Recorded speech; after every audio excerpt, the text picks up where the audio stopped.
Tienes una citación por violar el código de la ciudad en tu propiedad de inversión. ¿Y ahora qué haces? ¿Qué significa todo esto? Hoy vamos a hablar de co-violations o violaciones del código de la ciudad. Hola, mi nombre es Rosy Barón, soy Property Manager. Gracias por estar aquí en otro episodio de este podcast donde comparto información, noticias, tips y muchísimo más sobre el negocio de gestión de propiedades. He administrado propiedades en el sur de la Florida por más de 13 años y llevo más de 20 años en el negocio de bienes raíces.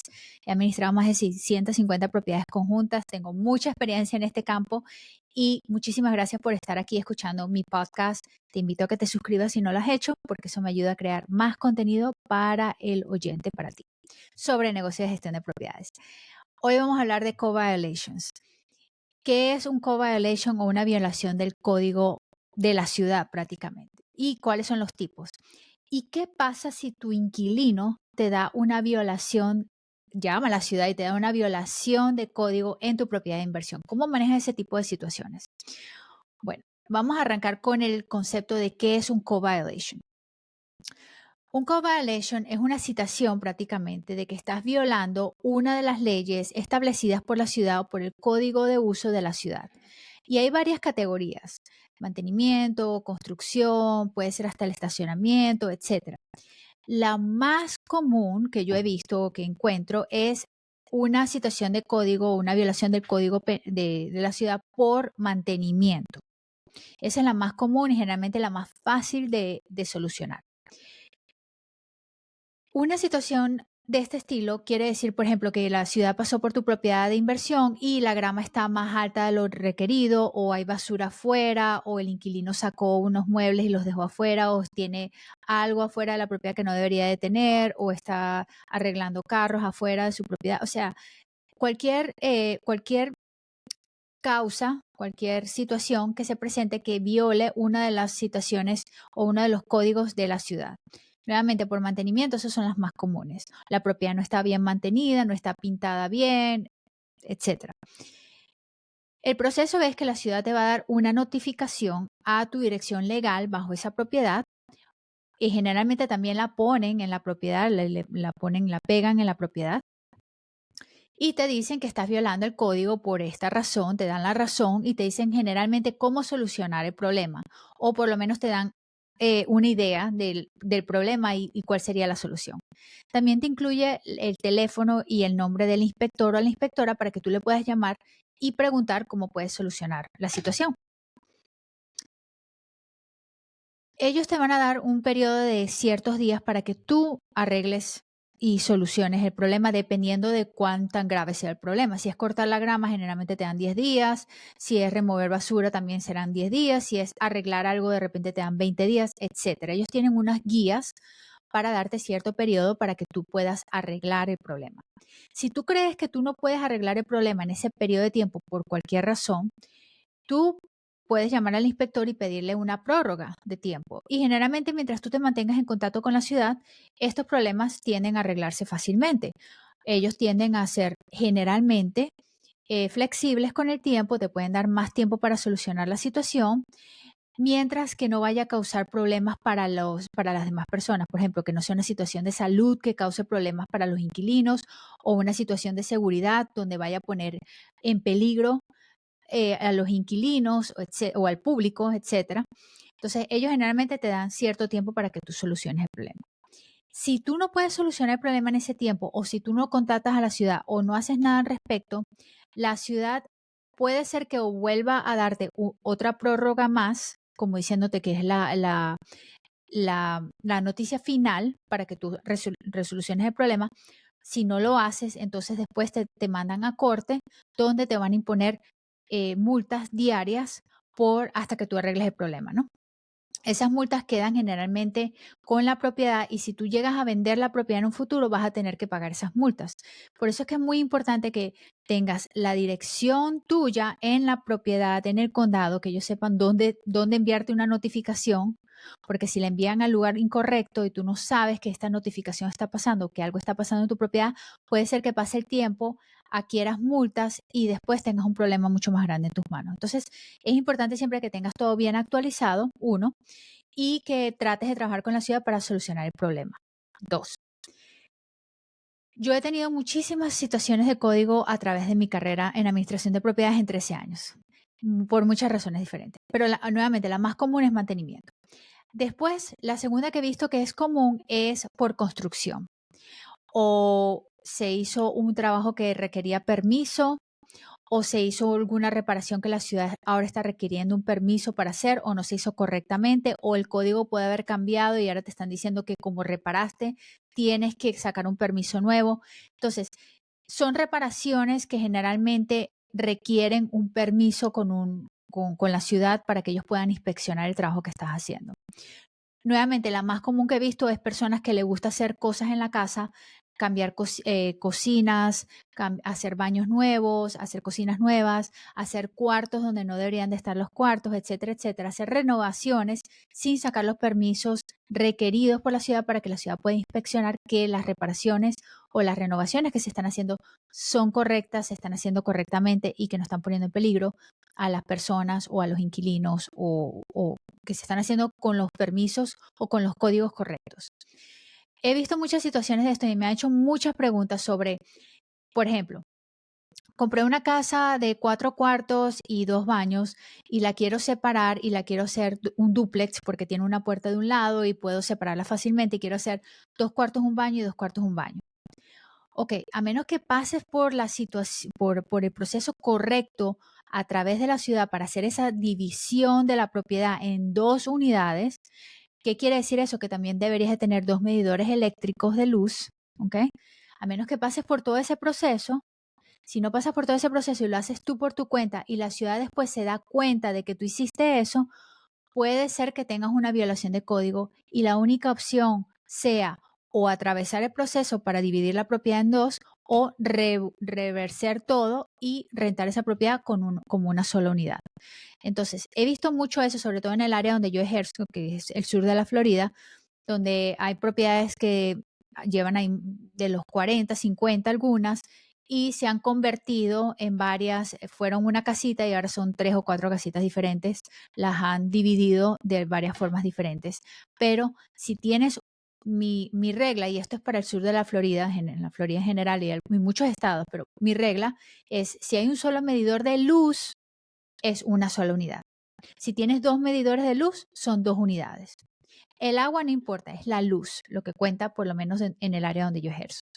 Entonces, cuando yo veo una propiedad y veo que tiene un solo medidor de luz, pero hay 2 unidades, ya yo sé que es le digo un non-conforming duplex. Un duplex que no está hecho a la medida con los permisos requeridos para que sea duplex, ¿ok? Entonces, esas son las cositas que tienes que darte cuenta cuando estás viendo propiedades, cuando estás comprando propiedades de inversión que te dicen que son 2 unidades, pero en realidad es una sola unidad, porque si tú la compras pensando que la vas a rentar como 2 unidades y luego no puedes porque es ilegal la división que se hizo, la ciudad te puede obligar a que la repongas de vuelta como una unidad y allí te puede comer todas las ganancias que habías pensado que ibas a tener en tu propiedad de inversión. Entonces, ese sería el segundo tipo de violación de código por construcción. Después hay algunas que no son tan comunes, pero sí se presentan, por ejemplo, por el parqueadero, donde tienes carros que están rotos, chocados, carros que están causando derrames de aceite o derrames de líquidos, que están creando un problema para el environment, para la salud, para los surroundings de la propiedad. Entonces, por eso es que yo muchas veces me ves en mis videos que yo estoy etiquetando carros que están rotos o que están en disrepair, no solamente porque se puede poner un problema para el dueño como un riesgo, ¿verdad? Si alguien llega a pasar y se corta con ese carro, etcétera, sino que también puede ser un problema con la ciudad, porque a la ciudad no les gusta ver carros rotos o carros que se están reemplazando o personas que están haciendo reparaciones de carros en propiedades residenciales donde no se debería hacer eso, más que todo por un problema del environment, ¿ok? Del ambiente. Otra violación de código común es los ruidos.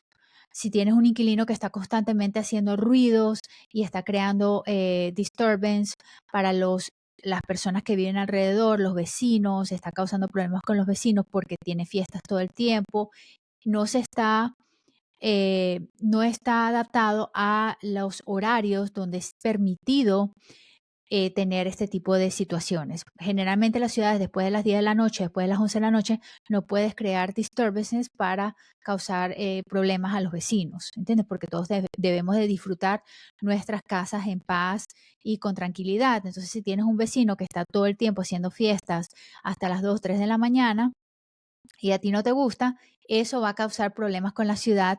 Ellos te van a empezar a dar citaciones del código porque tienen un código.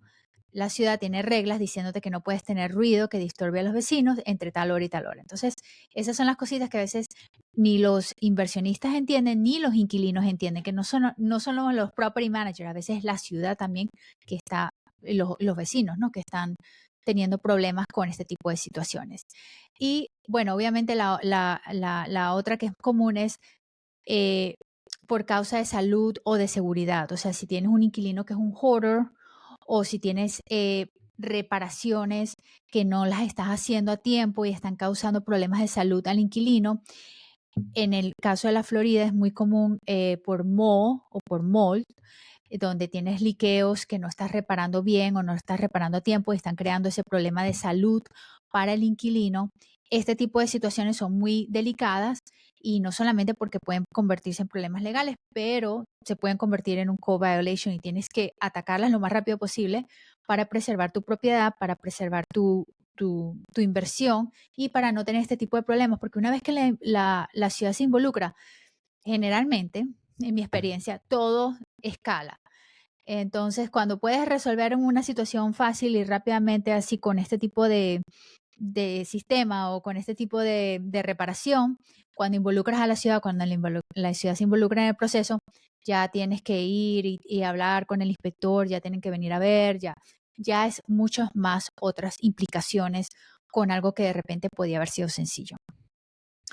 Ahora, ¿qué pasa si el inquilino llama a la ciudad para reportar un problema? Vamos a decir que tienes un liqueo y que no lo estás reparando bien o que estás esperando y el inquilino llama a la ciudad para decir que las condiciones no son las aptas. Tienes que tener cuidado con este tipo de acciones. En ciertos estados, bueno, déjame decirte que en la mayoría, 99.9% de los casos, obviamente no puedes hacer retaliación contra el inquilino, no puedes decir, ya no quiero este inquilino, que es lo que yo veo que los inversionistas hacen. Inmediatamente sácame ese inquilino de la propiedad. Eso no se puede hacer, ¿ok? Porque si el inquilino tiene un complaint que es válido y la ciudad va y ve que de verdad hay un problema, tú no puedes decirle al inquilino que se vaya porque puede ser demandado, porque ahora estás diciéndole, ya no te quiero porque me llamaste a la ciudad, ahora te vas. Y le estás quitando la vivienda al inquilino. O sea, eso no lo puedes hacer. Tienes que resolver el problema. En ciertos estados no tienes que renovarle el contrato de arrendamiento porque son at will del landlord. Así como si le ofreces al inquilino y el inquilino se quiere quedar, tampoco se tiene que quedar. Si tu contrato de arrendamiento dice que no estás en obligación de renovar, que es a tu discreción y estás en un estado que no tienes que renovar el contrato si no quieres, como la Florida, entonces no tienes que renovar cuando el contrato venga y se caduque. No tienes que darle una razón al inquilino tampoco. Pero hay ciertos estados que sí tienes que darle razón al inquilino por la cual no estás renovando el contrato y aparte de eso no le puedes no ofrecerle la renovación. Tienes que ofrecerle una renovación y el inquilino es el que decide si se quiere quedar o se quiere ir. Entonces tienes que tener mucho cuidado con esto porque puede ser demandado por el inquilino y créeme que hay muchos abogados, muchas firmas de abogados, muchos inquilinos buscando una oportunidad para demandarte por este tipo de acciones porque estás actuando como de venganza en contra del inquilino cuando no deberías de hacerlo porque en realidad sí había un problema en la propiedad. El proceso es el mismo si va a la ciudad a ver, yo le digo, yo tuve un caso similar hace poco. Era un techo que estábamos cambiando, no podíamos cambiarlo porque teníamos huracanes que estaban un huracán detrás de otro. Apenas pasaron las tormentas, inmediatamente hicimos el techo con permisos, obviamente, y eso es parte del retraso que estábamos esperando los permisos de la ciudad. Al momento de que hicimos el techo, el inquilino llamó a la ciudad, ella fue y obviamente nos abrió una situación, pero ya la cerramos porque ya resolvimos el problema del techo, ya pudimos cerrar todo por dentro, hicimos un test de mold, confirmamos que no hay mold en la propiedad, no está todo seco, está todo bien, ya pudimos cerrar ese caso y ya, bueno, ya el inquilino ya no puede hacer más nada. ya resolvimos el problema. La ciudad no tiene otra opción sino que cerrar el caso porque ya hicimos todo lo necesario para resolver la situación. De esta forma puedes resolver. Ahora, este inquilino, en este caso, su contrato expira como en 6 meses. Nosotros no le vamos a renovar el contrato. Y no es porque causó problemas con la ciudad, sino es porque no paga a tiempo. ¿Ok? Es por eso que no le vamos a renovar el contrato. Todos los meses tenemos un problema con el que pague. Y obviamente este mes él se agarró de ese problema para no querer pagar a tiempo y no querer y amenazarnos de que iba a buscar un abogado para resolver esta situación, que al final terminó pagando y resolvimos todo porque no tenía de dónde, nosotros resolvimos la situación rápida. Pero si la dejas pasar, puede escalar, él puede buscar un abogado, no te paga la renta, tienes una situación con la ciudad, ahora tienes una demanda. Entonces, por eso es que es importante este tipo de situaciones, cuando las recibas de los inquilinos, atacarlas lo más rápido posible y resolverlas para que no escalen y no te cuesten más dinero a la larga. A veces los inversionistas no piensan que resolver un problema hoy en día rápidamente, aunque sea un poquito más caro hoy, es mejor que buscar 4 o 5 cuotas, esperarte 2 semanas a que te lleguen todas las cuotas, las cotizaciones de los proveedores, etcétera, etcétera, y alargar el proceso porque estos problemas generalmente empeoran. Por eso es que es bueno tratar de atacarlo lo más rápido posible. Espero que hayas disfrutado de este episodio. No te olvides en suscribirte si no lo has hecho porque eso me ayuda a crear mucho más contenido. Muchísimas gracias por estar aquí. Nos vemos la próxima semana. Publico un episodio semanalmente. Así que nos vemos por aquí la próxima semana y hasta luego. Bye.